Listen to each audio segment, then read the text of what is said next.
on the recent history of Russia. We will start with around 100 years ago, and then with a discussion on the current state of Russia. Our report will begin in the year 1801 during the reign of Ogallala Tsar. As many of you know, we will be talking about Alexander I. At this time, the social inequalities in Russia were clear.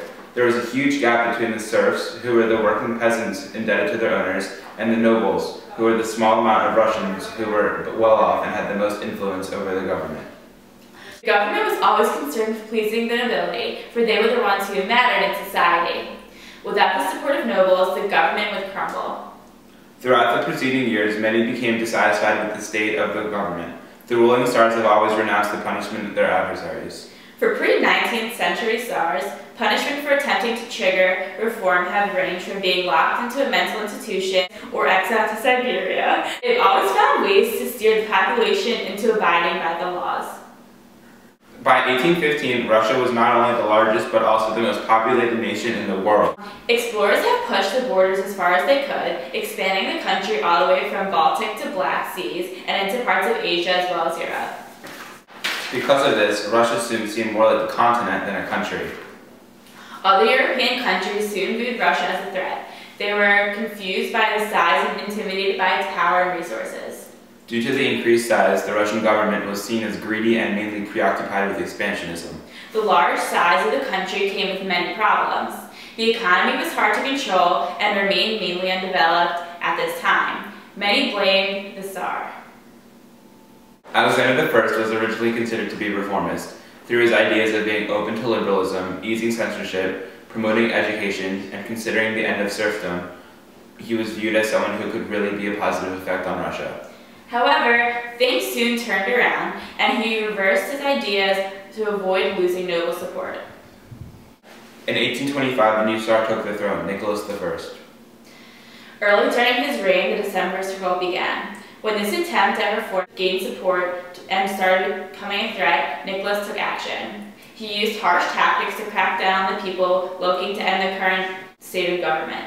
Methods such as police spies to hunt reformers and banning books were used, similar to the methods used by pre-19th century Tsars. His main ideas were based on the three pillars of Russian absolutism: orthodoxy, autocracy, and nationalism. Orthodoxy focused on the connection between Russian Orthodox Church and the government. Autocracy referred to the absolute power the government had over the state. Lastly, nationalism dealt with the respect for old traditions and prevention of modern changes. At his deathbed, he acknowledged the poor state he's leaving the country in. He had a lot of responsibility to hand over to the next Tsar, his son, Alexander II, in 1855. During the Crimean War that was occurring at this time left Russia exposed for opponents to analyze. The country's faults became evident and modernizations became obviously necessary. Reforms persisted, and eventually Alexander II agreed to free the serfs in 1861. New conflicts arose when these changes were made. Peasants were left without land, and liberals remained without the constitution that they desired. Because of the unrest left after these changes were made, reformers continued to want more. Reformers turned into radicals, seeking major changes in the government, only to be repressed greater by the government. Terrorist movements soon formed, spreading all throughout the country, causing mayhem. Alexander II was assassinated with the chaos in 1881. His son Alexander III then took the throne. Similar to traditional Tsars, he increased the power of the secret police, restored strict censorship, and exiled critics to Siberia. Alexander I also wanted to ensure singularity within the country. He launched a Russification program that aimed to oppress other cultures within Russia. One unified church and language were insisted. Different types of people resulted in being persecuted because of this. Russian Jews were especially targeted.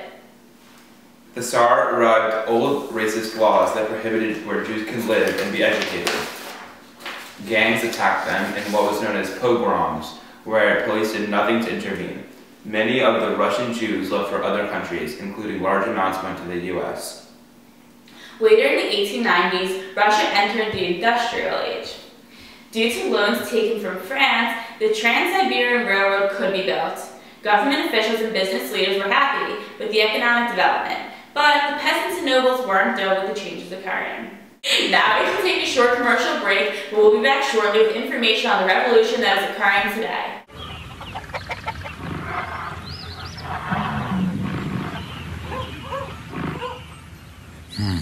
Skittles. Дикие ягоды! Попробуй радугу. Приручи радугу. This is CNN. For the second half of this segment, we will discuss Russia's loss to Japan in the Russo-Japanese War. This war was started because Russia and Japan were arguing for dominance in Korea and Manchuria. Both countries also wanted part in the dismemberment of China. The war started on February 8, 1904, after Port Arthur was attacked. Also, starting this war was a tactic that Russia used to rally around its Tsar, which created a divide between Nicholas and his people. Altogether, 210,000 lives were taken at the end of the war, which lasted from 1904 to 1905. Many Russians were not in favor of this war, however. I can only imagine how they felt after they got defeated.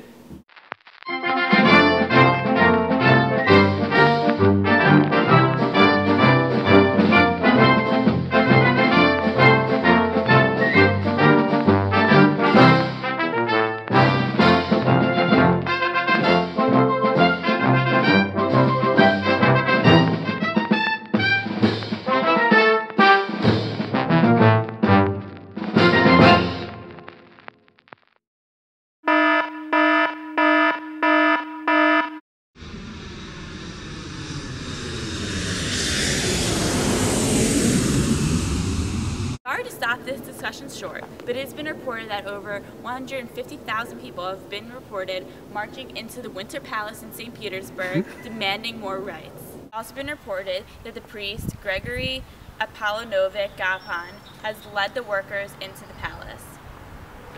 Is there any information as why they did this? Yes, the people are sick and tired of being treated as poorly and want better working conditions. They are fighting for their rights. This just in.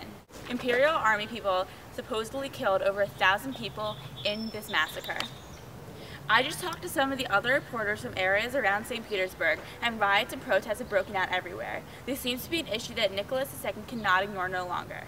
To solve this issue, it is rumored that Nicholas II will make a Duma. Because a lot of people want our parliament to be similar to the British government, I think that Nicholas II will cater to those wishes.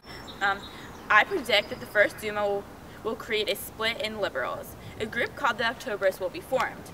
They will want to accept the October Manifesto because they will see it as a way forward. The cadets will be people who want a parliament based on the British model, a discussion and legislative chamber. It'll be a manifesto promising civil liberties, freedom of speech, freedom of assembly. Also, it will declare that no laws will be introduced without agreement of the Duma. Let me ask you one question. After the revolution of 1905, what do you think will happen with Russia? I think that something called the World War will occur. I'm Ariel. And I'm Nathaniel. And we hope you enjoyed our 2020 special on liberalism and conservatism in Russia.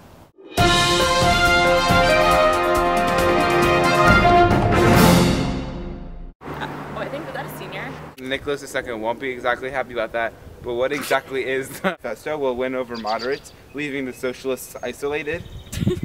Why am I reading it like that? Nathaniel, you don't know that. Get back. No, Nathaniel, don't. What do you think will happen with Russia? I don't know. Mara Halper, Nathaniel Bitton, thank you for your time. No, we read it. Okay, just say. Wheezy. Literally, they're laughing at us. 1,500 imperial work. 1,500. 150,000. 150,000. I'm tweeting this. Okay. Is it recording? Okay.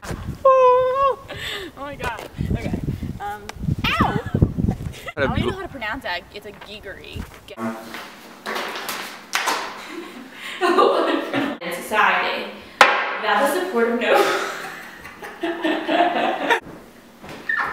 punishment for attempting to trigger reform, have ranged for being locked into I can't read without laughing. Okay. SARS, he increased the tower. I'm not even laughing anymore. His advisor Constantine rejected Constitution. Rejected Constitution. You can't be on your phone texting. Okay, 1 second.